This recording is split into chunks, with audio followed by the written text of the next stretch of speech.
Hey guys, it's Jose here. Fillet 17 from Talkbase or Fillet WB at Facebook wall groups.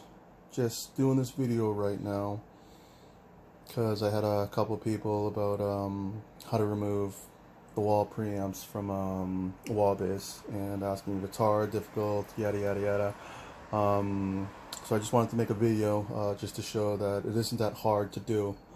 So you can do it yourself, or if you really feel that uncomfortable, you could always bring it to a luthier. But just wanted to make this video just to show how simple it is, because I know it is a little bit worrisome working on your bass. That's you know, a lot of money, so it's very understandable if you don't want to do it. But just wanted to give a little bit of confidence to anyone that wants to get a wall bass or thinking of one, because I know there are a lot of used ones that pop up here and there, and once they're up, they're gone in a matter of hours, just because there's a high demand for them right now.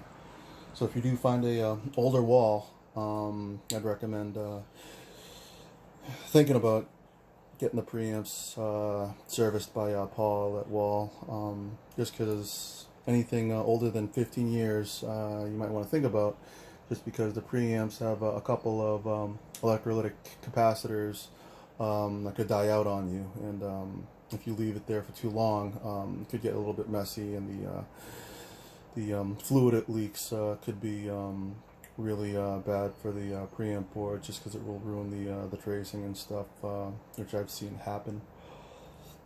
So without further ado, it's going to show you how to do that. What you would need to do to remove it is you would need to remove the knobs, the nut holding down the preamps here, and yeah, just taking out some of the clips that are holding it down. I already did some of the loosening part, so I used a 1/16 Allen key. They're being held down here by this right here, so you would just loosen it up to get it out.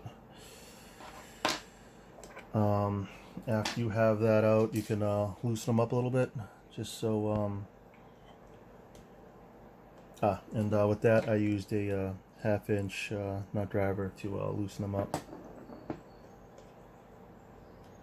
If you don't have one of these deep nut drivers, you could also use this to loosen it up, but I wouldn't really recommend, just because you may scratch your finish over there if you're not careful.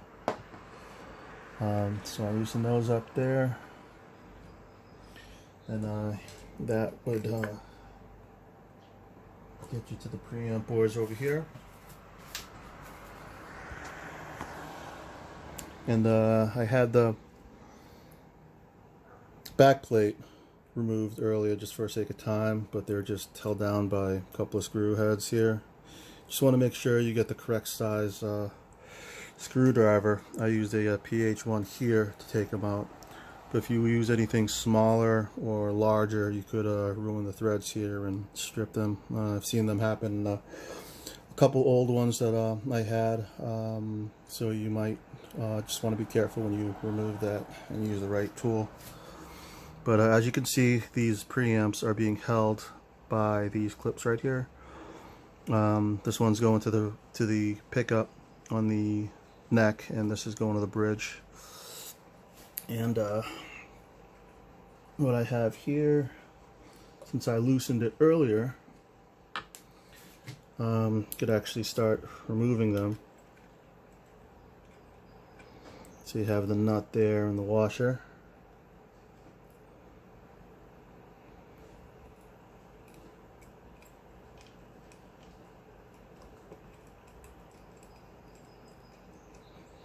The washer there.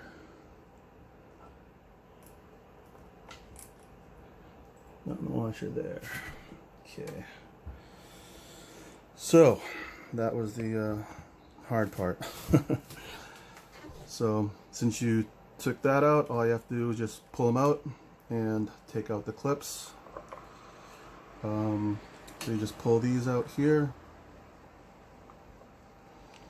kind of let it push this up just so it's not seated, because there is a little clip there that kind of holds it down in place. Just pull it here. Same thing here.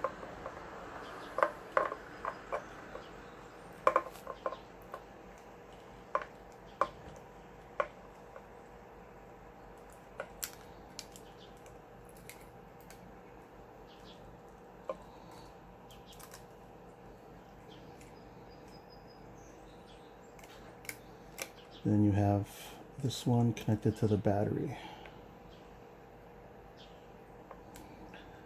Now you're noticing right now that I have a button right here. Mostly everyone's not going to have that, so don't be alarmed. That's actually for my LED necks, made by put in by Martin Sims. Their LED system on my neck. So you'll only have one battery to take out when you do this. This right here is a separate battery for that system. So just if you're wondering. So this is first preamp here. It's taken out. And then this right here is the second one. Just pulls right out, and you just need to unclip it. You get these ones a little bit harder. Just slip a thing right here and pull. And there you go. Preamp's out. If you're in the US, I'd actually recommend using USPS flat rate shipping boxes. For me, when I sent mine out, I actually sent two at a time, two pairs. So I was able to put them in a box, and it only cost about $48 if I recall. And I was able to have it sent to Paul, and it took about a week to get to him, and it took about a week or two to have him serviced. So depending on his workload, you'll expect the same turnaround, and you know, he'll send it back to you right after he's done with an invoice. You'd have to ask him what his rates are now, but I'd recommend getting it done if you have an older wall, especially if it's a 80s or a 90s wall.